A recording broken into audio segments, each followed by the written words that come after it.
إذاعة جمهورية مصر العربية من القاهرة تقدم.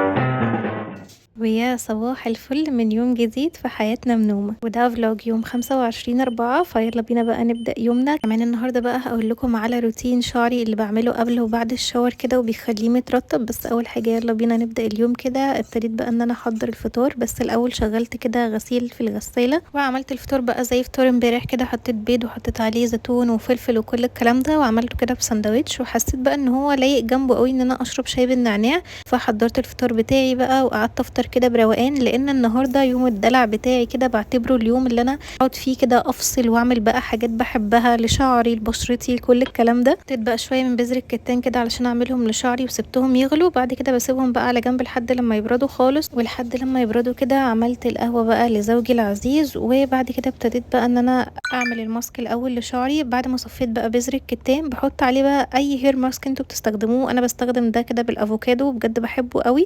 حطيت منه كده 3 معالق او على حسب طبعا طول شعركم، وبنقلبهم بقى كويس قوي كده مع بذر الكتان. بعد كده بقى بحط عليهم خلطة الزيوت دي اللي انا عاملاها، هي اصلا قربت تخلص فعايزة بقى اعملها من اول وجديد. وبقلبهم كده، بحط شوية من الزيوت وبقلبهم مع بعض وبحطهم بقى على شعري من تحت. اما بقى على فروة راسي فبحط بتاع رو افريكان، ده بجد حلو قوي للتساقط يا جماعة، وقف لي التساقط بنسبة كبيرة جدا. فبحطه بقى على جذور شعري كده. وطبعا هنعمل شيفنج لبشرتنا فلازم نستخدم شيفنج جل يكون كويس. انا بستخدم الشيفنج جل ده، ولا بينشف البشرة ولا بيعمل لي حبوب، فبجد حلو قوي. وتكملة للدلع بقى قلت كمان هعمل باديكير، لان بقالي كتير قوي عايزة اعمله بصراحة وبكسل او بيبقى ما عنديش وقت. فحطيت كده مية سخنة، حطيت فيها املاح الباديكير وشوية من الشاور جل، وبتحطوا بقى رجلكم فيها كده لحد ما المية تبرد. وفي هذه الاثناء بقى كنت قاعدة كده بتفرج على الانستجرام. اول بقى ما خلصت حطيت بقى السكراب ده كده على رجلي.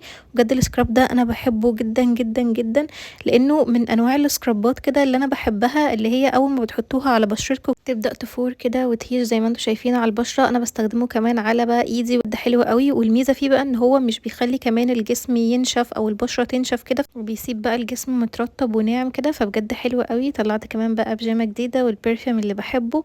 ونيجي بقى لروتين بعد الشاور كده لشعرنا. اول حاجه ان انا بنشف شعري طبعا بفوطه مايكرو فايبر، علشان دي اصح حاجه تنشفوا بيها شعركم، بس تتاكدوا ان انتوا جايبينها من مكان يكون كويس. بنشف شعري بقى بيها كويس قوي. وبعد كده بقى بحط زيت بذور العنب ده على اطراف الشعر، لانه بيخلي الشعر حلو قوي ومش بيهيش. وبحط كمان الزيت بتاع اعشاب الهند ده، هو بيبقى بالسبع بذور كده، فبجد حلو قوي برضو، بحطه على اطراف شعري.